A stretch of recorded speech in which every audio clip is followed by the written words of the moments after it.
नमस्कार, हम बउआ कर अहाँ सबके मिथिला समाचार टीवी पर स्वागत करे छी। आइ हमरा सबके बीच में आनंद जी छथि था जो बात करी हम सब तो दहेज मुक्त संस्था जे छे ओई के राष्ट्रीय अध्यक्ष आनंद जी हमरा सबके बीच में छथि। जो हम बात करी तो हम सब मिथिला के जे छे दहेज पर बात करब। जो मिथिला में या पूरा देश में जे छे दहेज बहुत बेसी ऊपर छे। जो मैं एकटा बेटा बच्चा के जन्म दै छियो, बेटा हो या बेटी, तो एके दहेज जे छे ओ बराबर माने दहेज ने ओ बच्चा के जे पाले छे कोरा में जे खिलावे छे तो बराबर रहे छे। मत तैयो एतेक बेसी दहेज के मांग छे जे ओइ पर हम सब बातचीत करब। तो सबसे पहिने आनंद जी अहाँ के स्वागत है मिथिला समाचार टीवी पर। प्रणाम प्रणाम भाई साहब और जतेक आदमी लाइव देखे छे उनको सबके हृदय से नमन करैत छी हम। कहू। तो आनंद जी अपने सब जे संस्था छे दहेज मुक्त संस्था ए के स्थापना कहिया भेल और की उद्देश्य से भेल छले? देखियो हम सब 2012 से चला रहल छी, बुझलिए। हाँ। उद्देश्य एकर दहेजे मुक्त पर में काज चले छे और संस्थो रजिस्टर्ड भेले तो ओकर नियम का जे संस्था संगठन के नियम रहे छे ओइ के अलावो किछ सामाजिक दायित्व बनै छे। जना किनको विवाह भेलैन, हुनकर परिवार बचिया के घर टूट गेलैन तो अहू सबमे हम सब अखन तक सैकड़ों टूटल घर के बसा दिलिए हैं। चाहे भारत में कतुको होय, चाहे दिल्ली के होय, बम्बई के होय, दरभंगा के होय, मधुबनी के होय, कतुको होय, सैकड़ों हमरा लगन लिस्ट अछि। अहाँके हम बता सकै छी जे सैकड़ों टूटल घर के हम सब बसा चुकल छियै, बुझली। से हमरा साथ में जतेक कमिटी में जुड़ल छे, जतेक सम्मानित महिला, जतेक सम्मानित आदरणीय सब की बात बुझल छन। चलो ई बहुते नीक भेल। चलो हम सब आगे बढ़े छी। तो अपने सब अखन तक ए संस्था से कोन-कोन काज केलिए? देखियो आइ से 5 साल पहले, 4 साल पहले मिथिला में गाँवे मिथिला के गाँव घूमल छी हम। रथ यात्रा निकालने छी संस्था के तरफ से समाज के जागरूक करे के लेल, और काफी आदमी जागरूक भेलै। ई हम अहाँके 4 साल पहले के बात कहै छी। दरभंगा, मधुबनी और समस्तीपुर के किछ गांव अतेक में पूरा गाँव घूम के जागरूक करने रही, बुझलिए। जे अहाँके हमरा यूट्यूब पर में सेहो एगो दूगो वीडियो सब भेट जायत। अच्छा। संस्था के यूट्यूब चैनल अथी छे। हाँ, तो काफी आदमी जागरूक भेलै। ओइ के बाद दिन रात हम सब दहेज मुक्त पर काज करते छी। ई जे कहबै जे फेसबुक पर हवा वाला बात करे छी से आइ तक हम नहीं केलू हँ। फेसबुक पर फेसबुक पर जाय छी, आम जिंदगी जना अपन किनको से जे तरह के बात रहल ते तरह, लेकिन फेसबुक पर हम सब ई काज नहीं चला रहल छी। जमीन पर में जे जेन्युइन काज छे, समाज के जैसे बाल बच्चा के भला होइन से काज हमरा सबके शुरुए से इच्छा अछि और वो काज भ रहल छे। आनंद जी अपने सबके संस्था एकटा बहुत सुंदर काज करऽ जा रहल छे जे दरभंगा में भ रहल छे। आ ओ जे छे सब जातीय विवाह जे छे ओ कराबऽ जा रहल छे। तो ई जे दरभंगा स्थान छे ई क्या चयनित के लिए, दरभंगा के जे स्थान छे ई क्या चयनित के लिए कोनो और स्थान चयनित क्या नहीं कऽ सकलिए अपने सब? हम अहाँ के एकटा बात बता दी, जौन अभी अहाँ बात छेड़लू हँ। हाँ। हम सब ई जे सामूहिक विवाह के जे सोच छे, ई सामूहिक अहाँ हमरा से फोन पर पूछने रही जे आनंद जी अहाँ सबके पास ई सोच केना आयल है, या ने पूछने रही अहाँ यौ? हाँ, निश्चित निश्चित। हेलो। हाँ।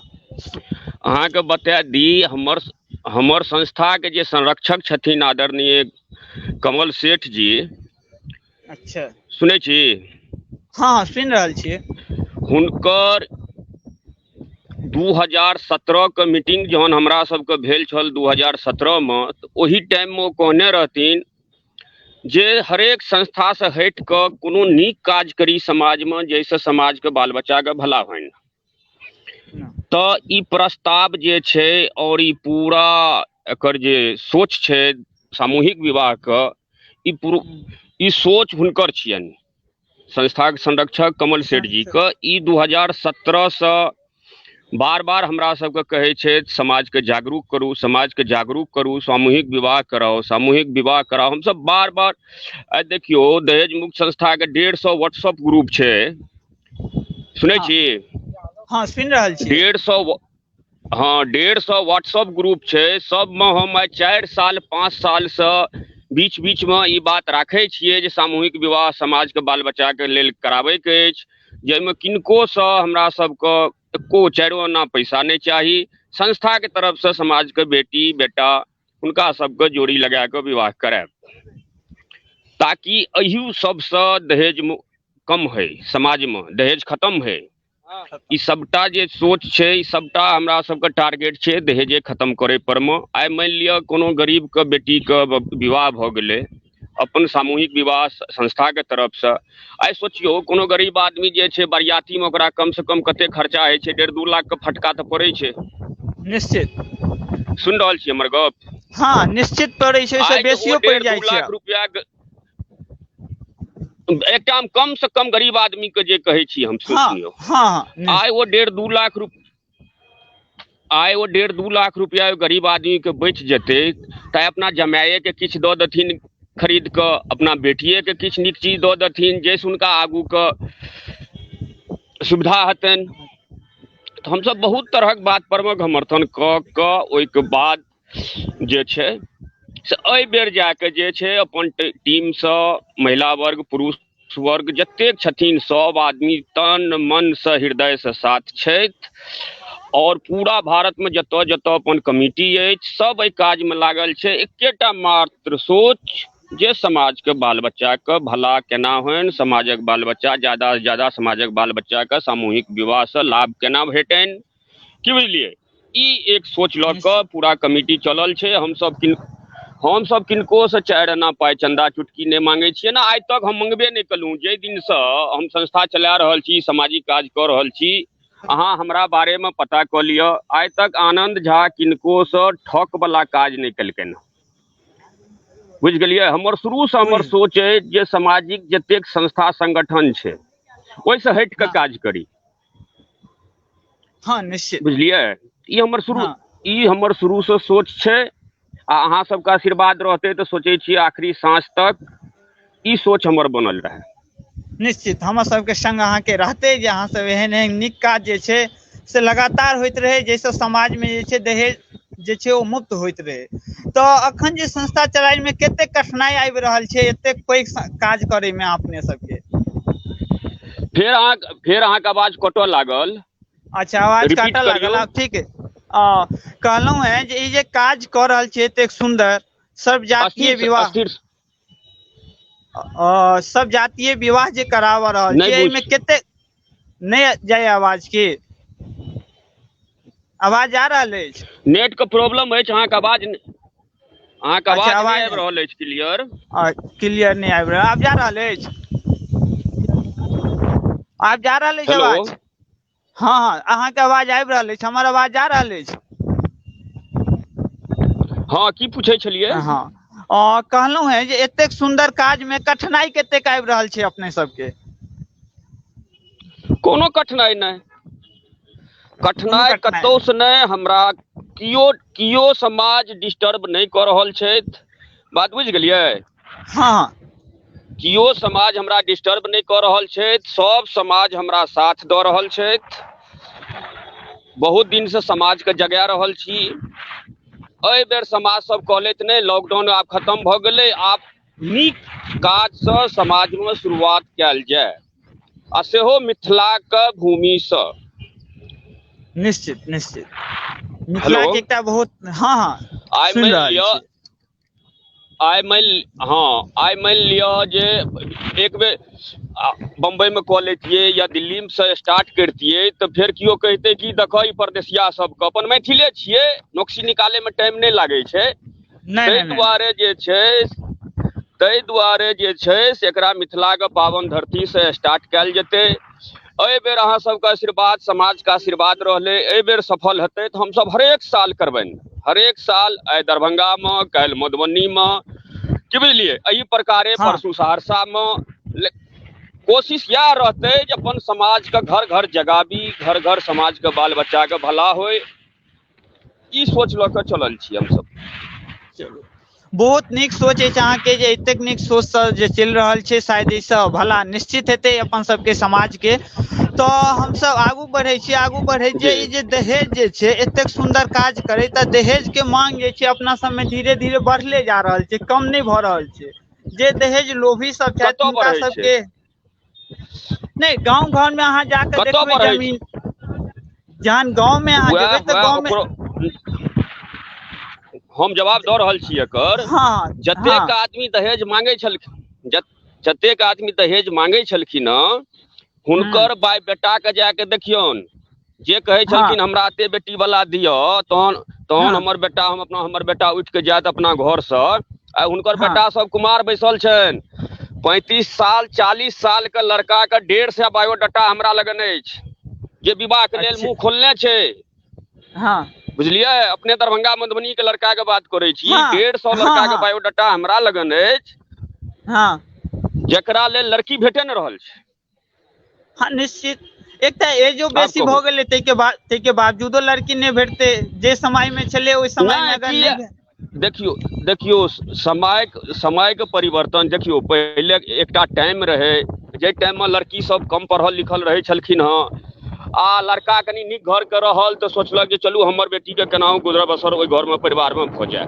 आइ काल्हि के अहाँ लिस्ट निकालू, लड़का से उच्च शिक्षा हर कदम पर आगू लड़की भेटत, की बुझलिए। तहन अहाँ के दहेज कथी के देत, अहाँ के बेटा के अहाँ के बेटा के पढ़वे में खर्चा लागल छै, बेटी वाला के की मंगनी में पढ़ाई भेल छै। कहलिए ना बेटी वाला से इंटरव्यू करा लियो अपना लड़का के। नहीं, अगर किनको कोनो बेटा वाला के यदि ई होइत हतै जे हमर बेटा बड पढ़ल ये, तो बेटियो से इंटरव्यू करा लियो, बेटी वाला के बेटी से। तो जोहन अहाँ के बेटा के पढ़वे में खर्च भेल ये, लड़कियों वाला के खर्च भेल छन बेटी के शिक्षित बनवावे में, तहन अहाँ के कथी के पाई देत। सही बात छै। ऊपर से अहाँ के घर में ऊपर से अहाँ के वंश बढ़ैया, ओ पुतौह यदि जति लक्ष्मी बन के अहाँ के वंश बढ़त, अहाँ के पूरा घर में ओ नौकरनी जना काज करती। ई तो अहाँ के कहे छै शुक्र मनाबे के चाही ओइ बेटी वाला के, जे अहाँ के बेटी वाला अपन बेटी के विवाह अहाँ के घर में अपन बेटी के देलैथ। निश्चित निश्चित। किछ आदमी के घटिया सोच छै समाज में, जे सोच हम दावा के साथ कहे छी वो सोच बदलते, आ बहुत जल्दी बदलते। हाँ नहीं निश्चित, अहाँ सब सोच तो बदलते, जे हाँ एतेक नीक काज कर रहल छै त धीरे धीरे सोच बदलबे करते। अहाँ सबके समाजक आशीर्वाद रहे। हम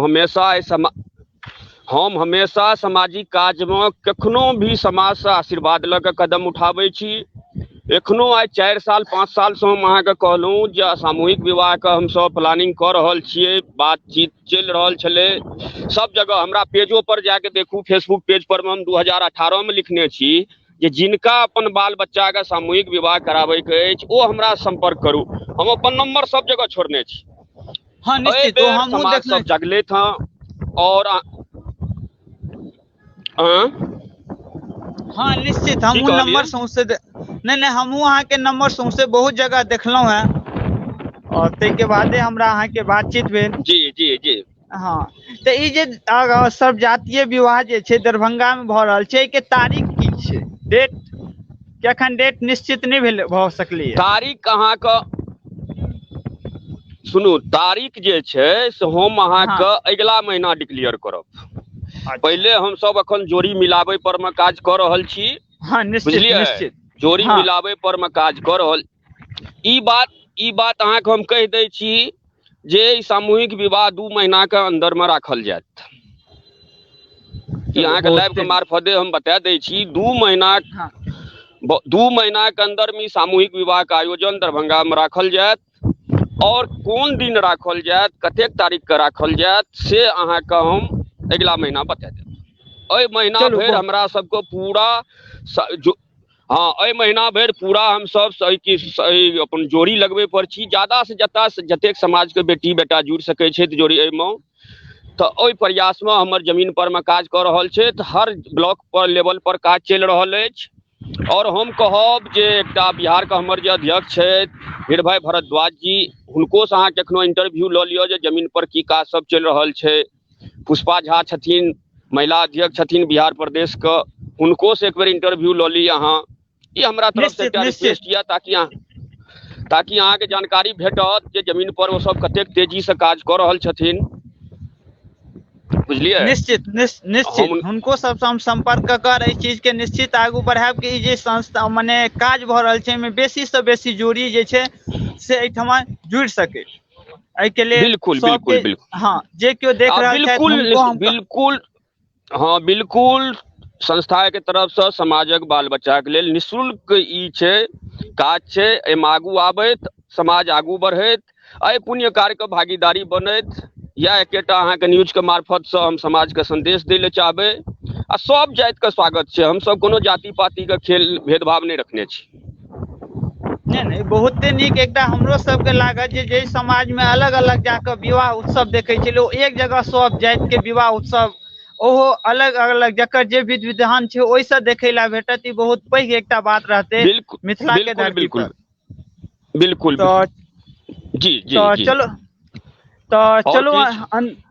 और अंतिम में जो अहाँ कोनो संदेश देवा चाहे छें जे केओ देख रहल छै तो हुनका द सकै छियै। जे जतेक आदमी देख रहल छी न्यूज सबको हम प्रणाम करै छी। आनंद झा और सब समाज से एकेटा विनती अछि जे निस्वार्थ भावना से ई सामूहिक विवाह के आयोजन भ रहल छै। सब आदमी अपन काज बुझ के जुड़ी, सब आदमी एक पुण्य कार्य के भागीदार बनू और सफल बनाबू एहि सामूहिक विवाह के। अहाँ सब देखैत हैब हम सब आन संस्था संगठन वाला जकाँ एको रुपया किनको से नहीं मांगे छियनि। जे हेतै से हमही सब मिलकर संगठन के संस्था के जे मेन आदमी सब छथिन ओ सब मिलकर सबटा करबै। हम सब किनको से कोनो तरह के अहाँ सबसे चंदा नहीं मांगे छी, सिर्फ शारीरिक अहाँ सबसे आशीर्वाद मांगे छी, शारीरिक संग मांगे छी।